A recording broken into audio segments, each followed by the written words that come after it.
Si l'humanité a passé le bug de l'an 2000 sans accroc, les technologues du monde entier redoutent le bug de l'an 2038, je t'explique tout. Avant de comprendre pourquoi cette date du 19 janvier 2038 inquiète les spécialistes d'internet, essayons de voir ce qu'il s'est passé avec le bug de l'an 2000. No one knew for sure what was going to happen with the Y2K Vous bug. n'avez sûrement pas vécu cette période, pourtant l'année 1999 était marquée par la crainte du passage d'un nouveau millénaire, où le monde entier pensait que les systèmes informatiques allaient s'effondrer. Mais pourquoi? Eh bien, pour économiser de la donnée, les ingénieurs de l'époque inscrivaient les dates des années sur deux chiffres, par exemple 99 pour l'an 1999. Mais on se rend vite compte que pour 2000 était inscrit 00 et pouvait être confondu avec 1900. 7, 6,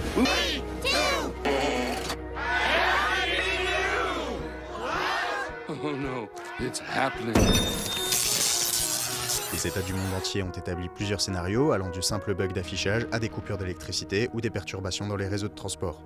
Dans les scénarios les plus extrêmes, l'on pouvait craindre une paralysie globale des marchés financiers et la chute d'un système globalisé. Alors le monde entier s'est activé pour sauver sa peau. En tout, ce sont 300 milliards de dollars qui ont été investis dans le monde pour passer à un nouveau système. Un travail titanesque qui a mobilisé les développeurs et ingénieurs du monde entier. Si les gouvernements français pensaient résoudre ce problème avec 10 à 15 milliards de francs, il en dépensera finalement 10 fois plus pour le résoudre. Et à l'approche de la date fatidique, alors que l'apocalypse technologique était proche, finalement, il n'y eut aucun problème. Deux petites erreurs comme ce client de vidéoclub qui avait une dette de 91 000 $ pour avoir rendu avec 100 ans de retard son DVD. Bon, alors pourquoi paniquer pour l'an 2038? Eh bien, un bug assez similaire devrait avoir lieu. En effet, en 1970, on code les dates en secondes écoulées depuis le 1er janvier 1970. Ce temps est codé sur 32 bits et peut compter jusqu'à ce chiffre. Un problème qu'a déjà connu la plateforme YouTube dans le décompte des vues quand le chanteur Psy dépasse ce nombre de vues. Alors YouTube a dû passer aux 64 bits et le monde entier devra faire ce même travail avant 2038 pour ne pas risquer de mettre en péril l'informatique mondiale. Alors on a le temps, il nous reste 13 ans pour passer ce nouveau challenge, pourtant il reste un bon nombre d'objets envoyés dans l'espace qui ne pourront eux pas être modifiés. Et pour suivre le monde de demain, abonne-toi à Bloom.